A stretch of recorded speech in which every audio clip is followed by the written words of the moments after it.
तुमचं कसं जगात भारी असतं ना तसं आमचं जबरदस्त असतं प्रत्येक गोष्ट. बर सांगलीची जरा जास्त चांगली असणार आहे. ओके, हा खास टोमणा होता.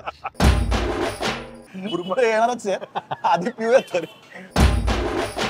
एवढी का त्या संभाव्याची हवा आहे ते बघायलाच पाहिजे. निवांत हा शब्द फील होतोय.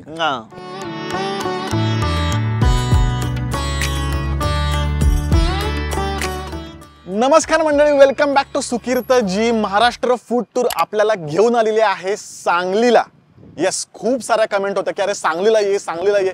फायनली सांगलीला आलेलो आहे आणि इथलं इंटरेस्टिंग फूड कल्चर आपण एक्सप्लोर करणार आहोत. त्यामुळे मी बोलवतोय अस्सल सांगली कराला विकासला. विकास बाई, स्वागत आहे. नमस्कार सुकीर्तजी. तर विकास हा सुद्धा कॉन्टेंट क्रिएटर आहे. तसा आपला विकास नावाचं इन्स्टा पेज आहे जे खूप इंटरेस्टिंग आहे. त्याचबरोबर हा आरजे सुद्धा आहे. बरोबर आहे? एवढंच कौतुक तुझं मी करणार आहे. तर येस विकास, कुठे खायला जातोय आपण? खायला जाण्याआधी सांगलीत आलायस, बरोबर. त्यामुळं श्री गणेश होणं महत्वाचं आहे. तर मला वाटतं की आमचं सांगलीचं आराध्य दैवत गणपती बाप्पा, त्यांचं आपण दर्शन करूयात.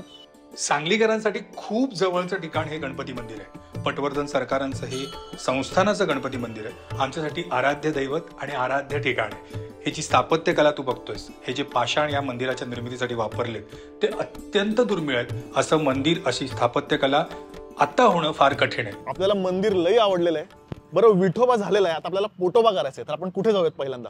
मी तुला तर पहिल्यांदा अशा ठिकाणी नेणार आहे जिथला पदार्थ युनिक आहे नाश्त्यासाठी, तो फक्त सांगलीतच खायला मिळणार आहे.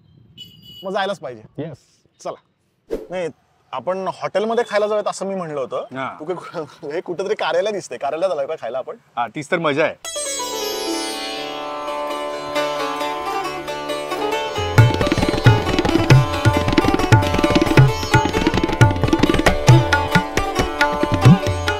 तू म्हणलास तसं कम्प्लिटली आयकॉनिक प्लेस आहे. म्हणजे हा जो काही बाक आहे ना पूर्णपणे, आणि मला असं ते कॉलेज कॅन्टीन असतं ना, तसं कॉलेज कॅन्टीन मध्ये आल्याचा फील आहे कम्प्लिटली.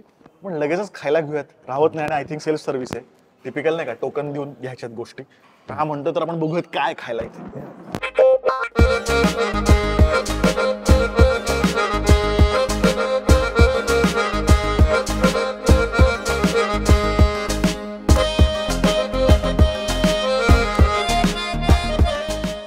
तर तू ऑर्डर देताना सांगितलंस ब्रेड उसळ.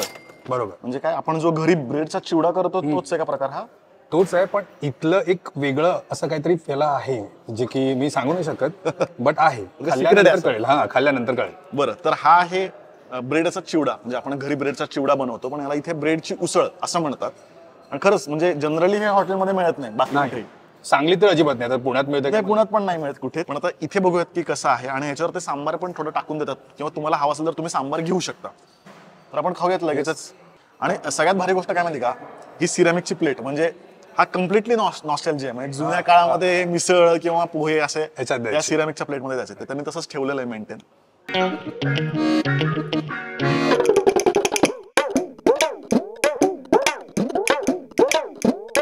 मस्त छान गोष्ट काय माहिती का, जनरली आपण जो घरी ब्रेडचा चिवडा करतो तो खूप ड्राय असतो. बरोबर. आपल्याला तो काहीतरी दही सॉस काहीतरी लागतं. बरोबर. पण असं ओलसर आहे. म्हणजे जनरली ब्रेडचा पदार्थ हा वेस्टर्न प्रकार आहे ना, पण ही चव महाराष्ट्रीयन. हा, म्हणजे ही ग्रेव्ही पण आय थिंक हे थोडासा कट नसतो का, माइल्ड कट, तशी चव ही लागते. नाश्त्याला भारी आहे रे. युनिक पदार्थ आहे. म्हणजे मी हा खाल्ला नव्हता कुठे. बरोबर. तुम्ही कॉलेजमध्ये असताना जर तुमचा स्पॉट कुठला असायचा, म्हणजे सांगलीतले जर कॉलेजचं पब्लिक आहे ना, त्यांचा आहे हा स्पॉट. हा मेन स्पॉट. कारण इथूनच कॉलेज कॉर्नर म्हणून एरिया आहे, जिथे सगळे भरपूर सारे कॉलेजेस एकत्र आहेत. सो मुलांचा ओढा आपसूक इकडे असतो. इथे यायचं, आणि एक तर माफक दरात असल्यामुळं बजेट फ्रेंडली आहे मुलांसाठी. मुलं मुली येऊन निवांत इथं चिल करून खाऊ शकतात. बरोबर. आणि हेच नाही, अजून बरेचसे पदार्थ जे खूपच मस्त मस्त चव. पण हा इथला टू द टॉप मोस्ट पदार्थ म्हणू शकतो. मग तू पण कॉलेजमध्ये असताना घ्यायचा काय? नक्की. इथेच असायचो आम्ही बरेच. इथेच पडीक असतो. पडीक एक्झॅक्टली. तर भाई, हे कॉलेज कॅन्टीन कम कार्यालयाचं कॉम्बिनेशन असलेला स्पॉट आपल्याला लय आवडला. हळद बघून कम्प्लिटली नॉस्टॅल्जिया फील होता. आता पुढचा स्पॉट कुठला आहे?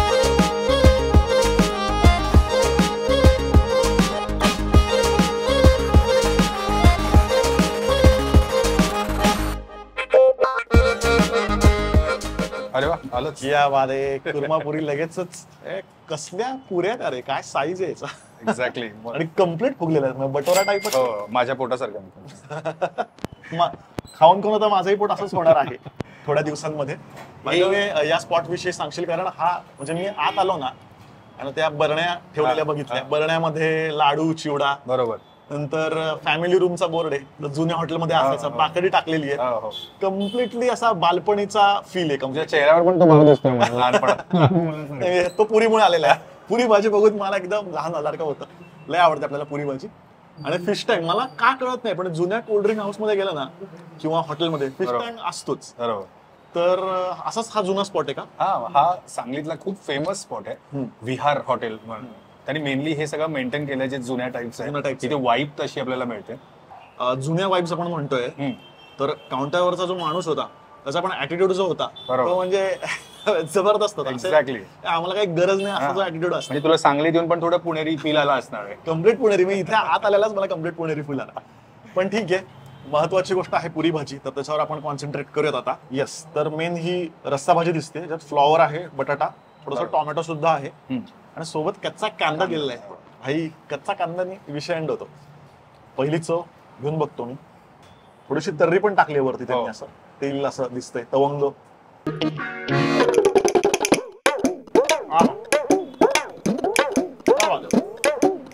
टिपिकल ट्रॅडिशनल कुर्मा असतो ना तसा एकदम, तशी चव एकदम.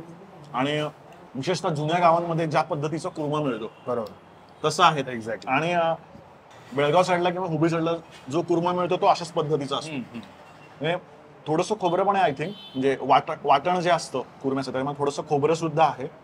आणि ग्रेव्हीचे आय थिंक मसालेच कम्प्लिटली. हे जवळ, कर्नाटक जवळ असल्यामुळे ते बनवण्यामध्ये थोडंसं येतं ते. कोल्हापूरमध्ये पण ते जाणवतं, सोलापूरला तर खूप जाणवलं. तो प्रभाव असतोच त्याचा. बरोबर. पुऱ्या पण खूप खुसखुशीत आहेत आणि आय थिंक मला माहित नाही पण पूर्ण मैद्याच्या वाटत नाही, थोडा गहू पण मिक्स आहे रंगामुळे असं मला वाटतंय. पूर्ण गव्हाच्या असतात का या? बरं.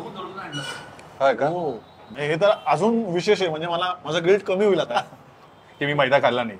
पूर्णपणे गव्हाची पुरी आहे आणि त्यामुळेच घरी केल्यावर पुऱ्या कशा लागतात त्या पद्धतीची चव आहे. आणि जर तुम्हाला एकदम पारंपरिक कुर्मा खायचा असेल ना, बेस्ट स्पॉट आहे. म्हणजे का आपण असं एकदम भुटका जातो टाईम मशीननी बालपणामध्ये, तसं त्याच तशी चव आहे ही. वा सुरेख. जर ऑथेंटिक पुरी भाजी कुर्मा पुरी खायची असेल, विहार मस्त आहे आणि इथला फीलच वेगळा. म्हणजे मला असं वाटतं की पुरी भाजी तर आहे छान, पण हा फील कम्प्लिटली नॉस्टॅल्जिया आहे. वा, थँक्यू या स्पॉटला आणल्याबद्दल. वा, दणक्यात पुरी भाजी खाल्लेली आहे. मला असं वाटतं थोडा ब्रेक घेऊयात आणि थोडं चालूयात, कारण पुढे बरंच खायचंय. आणि यांनी मला एकदम इंटरेस्टिंग ठिकाणी आणलंय चालण्यासाठी. कुठली वास्तू ही बेस्ट एकदम? दरबार हॉल. सांगलीकरांना माहितीच आहे आणि फेमस पण आहे. एक खास कारण आहे फेमस असण्याचं की हा एक राजवाडा आहे आणि तो आहे, तुला भाग्यश्री आठवते का? कोण भाग्यश्री? मैंने प्यार किया, कबूतर जा जा जा. अरे बस का. तर हे आहे भाग्यश्री पटवर्धनांच्या वडिलांचं. ओके. म्हणजेच हीच हायनेस चिंतामणराव पटवर्धन आणि त्यांच्या पूर्वजांचा हा पूर्ण वाडा आणि त्यांचाच हा दरबार हॉल. एक मिनिट, म्हणजे भाग्यश्रीचं आडनाव पटवर्धन आहे हे मला पहिल्यांदा कळतं. एक्झॅक्टली. आईला मला इतक्या वर्ष माहित नव्हतं, आपण फक्त भाग्यश्री म्हणायचो. आणि इथे खूप सारे मराठी मूवीचं शूटिंग, कटार काळजात गोष्टीचं शूटिंग पूर्ण इकडे झालेलं आहे. बर. आणि भाग्यश्री येते का इथे? हो येते ना, येऊ शकतोस तू बघायला. गणपती विसर्जनाच्या वेळेला असते ती. एवढं नको. तर वा वा वा, खूप सुंदर वाडा आहे. म्हणजे आत शूट करायला परवानगी नाहीये, पण फारच सुंदर. म्हणजे मंदिर ऍक्च्युली हे गणपतीचं मंदिर. पण इथे कार्यक्रम होतात का? कार्यक्रम होतात, दिवाळी पहाटचे कार्यक्रम होतात. अरे दिवाळी पहाटसाठी म्हणजे फुल माहोल असेल इथे.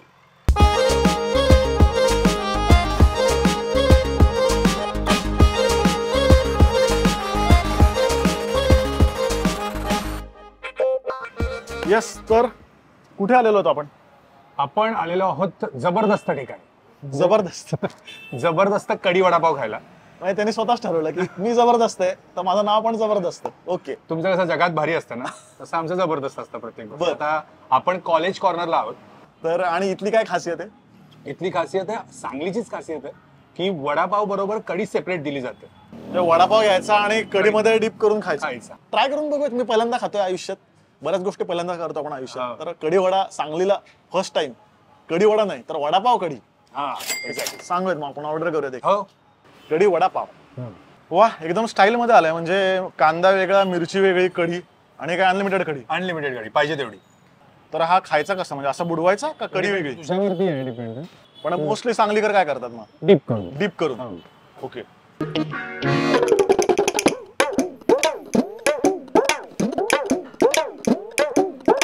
कढीची चव मला एवढी जसं जाणवली नाही, मी पिऊन बघतो. ही पातळ जास्त आहे कढी. हो हो. ऍक्च्युली कढी माझ्या मते ओके ओके, पण मला वडापाव आवडला. वडापाव खूप छान आहे, म्हणजे एकतर ताजा ताजा वडा त्यांनी बनवलाय, जास्त तिखट नाहीये, मीडियम आहे, पाव पण ताजा आहे, त्यामुळे वडापावची चव खूप छान आहे. ती चटणी पण इंटरेस्टिंग आहे. पण कढीत बुडवून असं काही त्याचं, मी अशी ओतून बघतो कढी, मग थोडंसं मसाला ताक असतं ना, तर त्या पद्धतीची चव आहे. बरोबर. कढी कढी नाही, कारण कढी थोडी दाट असते आणि त्यात कढीपत्ता जास्त आहे, आणि ताकाला जर कढीपत्त्याची फोडणी दिली त्या पद्धतीची चव आहे. मे बी कधी कधी काय होतं, एखादा ट्रेंड असा हिट होऊन जातो, त्यामुळे सांगलीकरांना आवडत असेल. मला असं वाटतं कढी इंडिव्हिज्युअल वेगळी, मग ताक वेगळं ठीक आहे, वडापाव म्हणून छान आहे असं मला वाटतं. पण हे कॉलेजच्या पोरांमध्ये जास्त फेमस. हो जास्त अगदी. आणि मला असं वाटतं कॉलेजची पोरं असली ना, जशा ज्या अनलिमिटेड गोष्टी असतात ना, कॉम्प्लिमेंट की वडापाव आहे, कढी हवी तेवढी घ्या वगैरे, याला हिट होतात पोट भरायला. पोट भरायला, कारण त्यावेळेस आपल्याला क्वांटिटीशी फार घेणं देणं असतं, बजेट आपल्याकडे कमी असतं, त्यामुळे अशा गोष्टी फेमस होतात. फुल टू अनलिमिटेड वाल्या. वा चला, मी पण सांगलीकरांसारखा वडा बुडवून खातो. वडापाव छान लागला, पण बऱ्याच वेळा असा वडापाव पुरी भाजी सलग खाल्ला ना आणि पोट भरायला लागलं की गिल्ट लय लागतो बरं का, की आपण लय बेकार बाहेरचं खातोय. तर असं काहीतरी पोट शांत करणार असं काय, असं गार थंडगार काय मिळेल का आपल्याला? बुडबुडे चालतील? आबास का सोडात बुडबुडे येणारच आहे, आधी पिऊयात तरी. मला वाटतं आता बुडबुडे जर हवे असतील तर आपण एंडीजला जाऊया आता. एंडीज? हा बर, काय एंडीज मध्ये? तिथे गेल्यावर सांगतो तुला. चला एंडीज.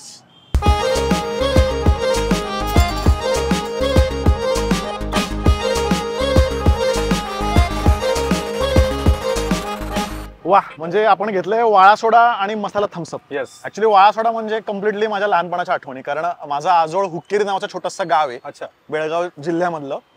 आणि तिकडे बस स्टँडच्या आजूबाजूला हे सोडा नाही का, गोटी सोडा आणि वाळा लय फेमस तिथे. हा, तो असा चुई असा असा वेगळाच आवाज यायचा, तो आवाज लय भारी होता. तर आपण दोन्ही ट्राय करतो आणि बघूयात कसे. Cheers.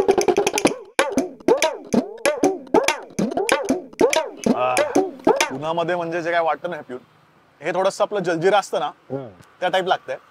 थम्सअपचं म्हणजे थम्सअप थोडं स्ट्रॉंग असतं, पण तो मसाला टाकल्यामुळे असं थोडं माइल्ड झालंय. छान आहे, पण असं मला माहित नाही आणि पाचक बिचक काय होणार की नाही, पण चवीला तरी चांगलं लागतंय. डो हा ट्राय.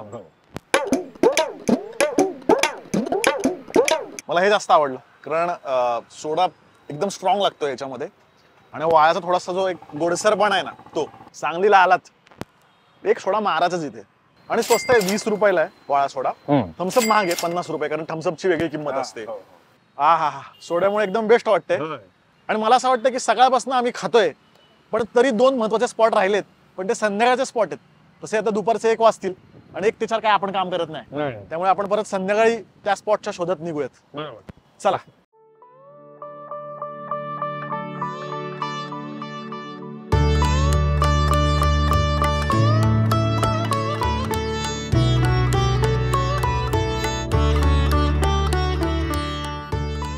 कमाल स्पॉट आहे रे हा. सांगलीकरांसाठी रिलॅक्सिंग स्पॉट आहे हा खरं म्हणजे. हा कुठे आलोय आपण आता? आपण हरिपूरमध्ये आहोत आणि हा संगम आहे वारणा आणि कृष्णेचा. त्यामुळं इथं लोक एकदम म्हणजे ते दगदगीचं जे काही सिटी लाईफ आहे त्याच्यापासून थोडं निवांत वेळ घालवायला येतात. खरंच म्हणजे निवांत व्हायला होतं. आपल्या बोलण्यात पण आवाज कसा झालाय बघा, निवांत झालं. तिकडून येते ती वारणा ना? हा, तिकडून येते ती वारणा आणि इकडून ही कृष्णा, ह्या एकत्र होतात. परत हीच कृष्णा होते, मग पुढे जाऊन नृसिंहवाडीमध्ये ती परत पंचगंगेला भेटते आणि परत तशी पुढे निघून जाते. म्हणजे हा पॉइंट संगम असेल, म्हणजे इथे वारणा आणि कृष्णेचा संगम. हे गाव पण खूप निवांत आहे खूप. आणि पूर जेव्हा मॅक्झिमम आमच्या इकडे 2-3 वेळा पूर जे आलेले आहेत ना, त्यावेळेला या गावात पाणी नाही गेलेले हे खासियत आहे. इतकं भयंकर पूर येतो, हा दुथडी भरून दोन्ही नद्या वाहतात, पण या त्याचं स्ट्रक्चर असं आहे, थोडं उंचवट्यावर असल्यामुळे भौगोलिक दृष्ट्या ते पाणी जात नाही आतमध्ये. बरोबर. कृष्णा विषयी पण म्हणजे सांगलीकरांचं एक वेगळं प्रेम आहे ना कृष्णेविषयी. कृष्णेविषयी इमोशनल कनेक्शन. कृष्णामाई म्हणतात. हा, कृष्णामाई म्हणतात. संत वाहते कृष्णामाई, पण तिला राग आला की मग मात्र सगळ्यांना वाहून नाही, असा प्रकार आहे. बरोबर. आणि मंदिर पण आय गेस ते पण कृष्णा नदीचंच मंदिर आहे का? हा, का इथे कृष्णा माईचंच मंदिर आहे. त्याचं कृष्णा माताच नाव आहे. कृष्णा माता. हो. आणखी एक मंदिर आहे तिकडे पुढे, संगमेश्वर म्हणून, संगमावरती आहे. तर शंकराचं मंदिर संगमेश्वर असं खूप सुंदर जुन्या काळातलं मंदिर आहे. ते पण एकदम मस्त आहे. इथे वाईब खूप भारी आहे इथले. आणि बोटिंग पण होतं ना इथे? हो, बोटिंग सुद्धा. इथे मगर प्रवीण क्षेत्र लिहिले तिथे बरं का. मला त्यामुळे पाण्याच्या जवळ जायलाच नको वाटतंय. म्हटलं यायची एकदम. मी माझ्या डोळ्याने बघितले, त्यामुळे मला तर म्हणजे असं म्हणतात ना, भूत बघितलंस का तू, तसं नाही. मी बघितलंय आहे. 8-10 फुटाची मगर मी तिथे बघितले. 8-10 फुटाची? हो, म्हणजे आता मी माझ्या अंदाजाने सांगतोय, बट तेवढी तरी होती. यूज होती ना. हा, खूप मोठी होती. पण नाही बाबा, मी त्या म्हणजे तेव्हापासून मी पाण्यात उतरणंच बंद केलं. आणि तुझ्या रस्त्याने आणलंस तो रस्ता पण खूप भारी होता. हो, तो रस्ता अंकली म्हणून गाव आहे बरं तिथलं, सांगली आणि कोल्हापूरच्या मध्ये. तिथून हा हरिपूरचा एक रस्ता आहे जो नदीच्या बाजूने येतो. जशी नदी येते तसंच रस्ता पण त्याच्या बाजूने वळत वळत इकडे बनतो. फार कमाल. म्हणजे जर तुम्ही सांगलीला आलात तर इथे याच, हरिपूर ना हे गाव, हरिपूर, आणि अंकली मार्गे तुम्ही हरिपूरला या. संपूर्ण शेताच्या आजूबाजूने रस्ता जातो आणि फार मस्त रस्ता होता. निवांत हा शब्द फील होतोय. मस्त संध्याकाळची वेळ आहे, पावसाळी वातावरण आहे, तर असं एकदम खमंग भडंग खायला आपण कुठे चाललोय? भडंग खायला तर चाललोय, पण भडंग जिथे मिळतो तिथे नाही, जिथे बनतो तिथे चाललोय. डायरेक्ट फॅक्टरीत? येस, गरमा गरम भट्टीतला खाऊ मस्त. Yes. क्या बात आहे.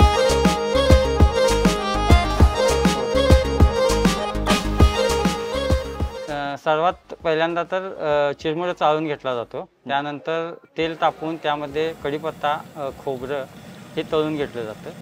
त्यानंतर त्यामध्ये ठेचलेला लसूण घालून, हिंग घालून त्याची फोडणी करून त्याच्यात मसाला जो आमचा आहे तो घातला जातो. तो एकजीव झाल्यानंतर ते मसाल्याचं मिश्रण चिरमुऱ्यावर ओतलं जातं मशीनमध्ये, आणि मग त्याला ब्लेंडर करून फिरवलं जातं, आणि मग भडंग तयार होतो. वरनं शेंगदाणा वगैरे नंतर घाला. साधारण आमच्या मसाल्यामध्ये धना पावडर, जिरा पावडर, गोडा मसाला, हिंग, आपले मेथकूट, हे सर्व पदार्थ वापरले जातात. ओके. ते सर्व पदार्थ आम्ही स्वतः दळून आणून स्वतःच इथं तयार करतो, गोडा मसाला वगैरे. बरं. सांगलीची ओळख असणारा आहे भडंग. ते सगळं ठीक आहे. चुकीचं हे थोडं जास्त नाही झालं का? मी एवढं अख्खं नाही खाणार आहे. बाय द वे, यातली थोडी चव मी घेणार आहे आणि ऑफकोर्स खूप सारी पाकिटं घरी घेऊन जाणार आहे. मला काय वाटतं की जेव्हा एखादा पदार्थ बनताना त्याची तुम्ही जर प्रक्रिया बघितली, बरोबर, त्याची चव आणखी वाढते. आणि इतके वर्ष हा सांगलीचा भडंग खातोय, पण पहिल्यांदा तो बनताना बघितला आणि त्यामुळे जास्त मजा आली. म्हणजे हा जो काय वास येतो ना, म्हणजे इथे जीपीएस लावायची गरजच नाही. ही जी फॅक्टरी आहे, वास घेत घेत तुम्ही येऊ शकता, इतका खमंग वास होता लिटरली. अगदी बरोबर. तर खूप एक्साइटेड आहे. बरं, बाय द वे, आम्ही हातपाय धुवून सगळी काळजी घेतली. लगेच लोक आम्हाला शहाणपणा सांगतात. सगळ्या स्वच्छतेची काळजी इथे घेतलेली आहे. ओके, तर आपण खाऊयात. येस.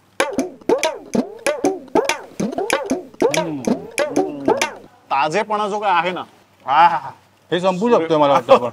म्हणजे याची खासियत अशी आहे, तुम्ही एक घास खाऊच शकत नाही, कंट्रोलच होत नाही, आणि तुम्ही खात राहता. म्हणजे लिटरली जर आम्ही असं एक तासभर इथे बसतो तर हे अख्खं सुद्धा संपू शकतं. इतके ऍडिक्टिव्ह चव आहे याची. आणि फेमस सांगलीतलं, सांगलीची ओळख भोरे भडंग. येस. म्हणजे त्यांचे आभार. त्यांनी आम्हाला ही प्रक्रिया बघायला दिली पूर्णपणे, आणि बघितलं मी की केवढे मसाले, केवढे इन्ग्रेडियंट्स त्याच्यामध्ये आहेत. ते जेव्हा घातले जातात तेव्हा इतका चविष्ट भडंग बनतो. आणि शेंगदाणे आणि भडंग, कमाल. मजा आली. म्हणजे सांगलीची ट्रिप वसूल झाली. म्हणजे बघा, म्हणजे माझे हात थांबणारच नाहीत आता. याची खासियत म्हणजे प्रत्येक घासाला शेंगदाणा येतोय, हलक्या लसणाची चव आहे, आणि ती सुद्धा मस्त येते. प्रत्येक घासाला लसणाची चव येते. जे मसाले आहेत ना, थोडंसं अगदी हलकं गोडसर आणि तरी स्पायसी. एक्झॅक्टली. त्यामुळे कांद्याबरोबर वरचा क्लास जे काही लागेल नाही, वा. आता ट्रेनमध्ये आपला भडंग कायम असतो, त्यामुळे लोक जर माणूस ट्रेनमध्ये विकायला नाही आला तर ते डायरेक्ट कॉल करतात, अरे बाबा माणूस का आला नाही आज. अच्छा. जे सर्व्हिसला जाणारे रोजचे आहेत त्यांना ट्रेनमध्ये आपला भडंग अवेलेबल असतो, सांगली टू सातारपर्यंतच्या. बरोबर. वा, वसूल स्पॉट होता एकदम. आणि काय खाणं काय संपत नाहीये. आता पुढे आपण चाललोय संभाबेळ ना. Yes, famous. आणि संभाबेळला काय ओली भेळच मिळते ना फक्त? काय नाही, ओली भेळ नाही आमच्याकडे. ओली भेळ, पाणीपुरी, दहीपुरी शेवपुरी, चुरापुरी, SPDP सोडून सगळं मिळतं आमच्याकडे. हा खास टोमणा होता. SPDP आमचं इन्व्हेन्शन आहे नाही का. त्याला पेटंट आता आपण फाईल करू नाही का. एक्झॅक्टली. गर्दी दिसेल ती संभावेळ असं म्हणायचं का. हा, गर्दी कसली गर्दी दिसते. आहे. Super hit. काय खाणार होता आपण. ऑफकोर्स भेळ. हा प्रश्नच चुकीचा आहे. संभावेळला काय खायचंय.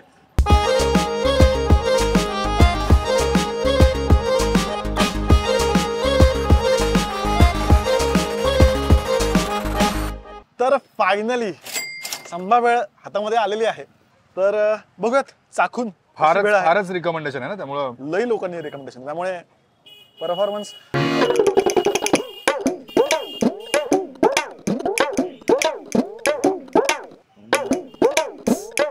बरं, बाय द वे इथे यायच्या आधी मला असं वाटत होतं भेळ काय वेगळी असणार आहे. एवढं काय नाव आहे, एवढं काय म्हणजे तसं एवढं किती हाईप केलंय. नावाला साजेशी अशी ही भेळ आहे आणि आपल्याला लय आवडली ही भेळ. हो ना. त्याचं कारण सांगतो तुला. याचा पॅटर्न कम्प्लिटली वेगळा आहे. ज्या आपण टिपिकल ओली भेळ खातो ना तसं नाहीये. आणि त्याच्यामध्ये पुरीचे तुकडे आहेत ना, पुरीचे पातळ पुरी असते आपली, तो चुरा करून टाकलाय आणि त्याच्यामध्ये ती चटणी मिक्स झाली, चिंचेची चटणी. बरोबर. त्यामुळे खाताना ते मस्त कुरकुरीत मध्ये मध्ये येतंय. चुरमुऱ्याचं प्रमाण कमी आणि फरसाणाचं प्रमाण जास्त आहे. ते फरसाण फारच चविष्ट आहे. त्यांनी सोबत आता हे कैरी पण दिली आहे. गेस कैरी आणि मिरची दिसायला तर फार टेम्पटिंग दिसते. आणि पुरीचे तुकडे, पाणीपुरीचे तुकडे त्यांनी टाकलेत आणि त्याला छान असा पूर्णपणे चटणी चिंचेची लागलेली आहे.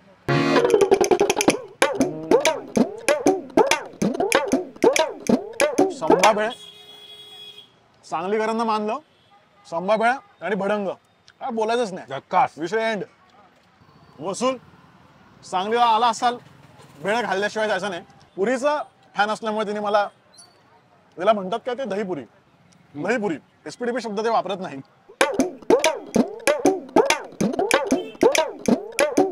तुझे एक्सप्रेशन सगळं सांगतात. थंडगार आहे रे आतलं सगळं. म्हणजे चित्त असं शांत होतं ना असं. आहा. भेळ भारी आहे म्हणून पुरी ओके ओके असं नाही. सगळ्यात चाटचे आयटम यांच्याकडे भारी आहेत संभाकडे. काय म्हणजे जबरदस्त क्रेज आहे तुमच्या भेळेची. कधीपासून आहे आपला स्पॉट. हा तर 1965 पासून चालू आहे. 65 पासून. हो. आधी तुमचे कोण वडील होते. कामगारांच्याकडे दिलं तर थोडं हिच्यामध्ये प्रॉब्लेम येते. चवीमध्ये. मध्ये बघितलं ते जरा ते आम्ही समोर उभारलं तरच कस्टमर की तुझ्याच हातचे पाहिजे, दुसरे कोण दिले तर मग नको म्हणतात आम्हाला. अच्छा बरं. तर हे होते आमचे सांगलीतले स्पॉट्स. आय थिंक आपण सगळेच आयकॉनिक स्पॉट कव्हर केलेत. एक्झॅक्टली. हो. म्हणजे अगदीच एखाद दुसराच राहिला राहिला असेल. हो. असं कुठला राहिला असेल असं तुम्हाला वाटतंय तर प्लीज कमेंटमध्ये सांगा कुठले राहिलेत आणि कुठली नवीन शहरं किंवा गावं आम्ही कव्हर करायला पाहिजे, तिथले कुठले स्पॉट कव्हर करायला पाहिजेत हे पण मला नक्की कमेंटमध्ये सांगा. तिथे पण मी नक्की येण्याचा प्रयत्न करीन. आणि विकास आम्हाला अप्रतिम पद्धतीने सांगली दाखवल्याबद्दल, म्हणजे छान चवीचा आम्हाला खायला घातल्याबद्दल एक्झॅक्टली खूप खूप थँक्यू. आणि विकासचं इन्स्टा पेज आहे खूप इंटरेस्टिंग, आपला विकास. राईट. त्याची लिंक मी डिस्क्रिप्शनमध्ये देतोय, नक्की फॉलो करा. तुम्हाला तुमचा दिवस चालू करताना विकासच्या प्रत्येक कॉन्टेंटची नक्कीच मदत होईल. Right. Exactly. Thank you so much एवढा छान इंट्रो दिल्याबद्दल. आता माझी वेळ आहे. येस. सो मीही तुम्हाला सगळ्यांना विनंती करतो की तुम्ही हे बघताच आहात चॅनल, तुम्हाला आवडतच आहे खात्री आहे मला, पण अजून तुम्हाला भारी कॉन्टेंट बघायला मिळणार आहे सुकीर्त जी कडून. सो सुकीर्त जीला फॉलो करायला विसरू नका. इन्स्टाला आणि युट्यूबला. सांगलीकरांना तर स्पेशल विनंती आहे माझी, करायलाच लागतंय. येस. त्यामुळे सांगलीच्या पुन्हा एकदा प्रेमात पडलेलो आहे. येस. सांगली जास्त माझ्या जवळची आहे कारण मला इथे दृष्टी मिळाली, म्हणजे माझं लेझर ट्रीटमेंट इथे झालेली आहे. त्यामुळे सांगलीला मला आधीच दृष्टी मिळाल्यामुळे सांगली जवळची आहेच माझी. असे बरेच नातेवाईक माझ्या मावश्या सगळ्या सांगली मिरज याच भागातल्या आहेत. पण कधी असं फूड टूर केली नव्हती सांगलीची. हा राईट. ती नव्याने केली आणि मस्त पदार्थ चाखायला मिळाले. त्यामुळे सांगली ट्रिप वसूल झालेली आहे. तर पुन्हा भेटूयात आपण दर सोमवारी आणि दर बुधवारी आपण भेटणार आहोत. त्यामुळे बुधवार आणि सोमवार चुकवायचा नाहीये. तोपर्यंत हॅपी जर्नी.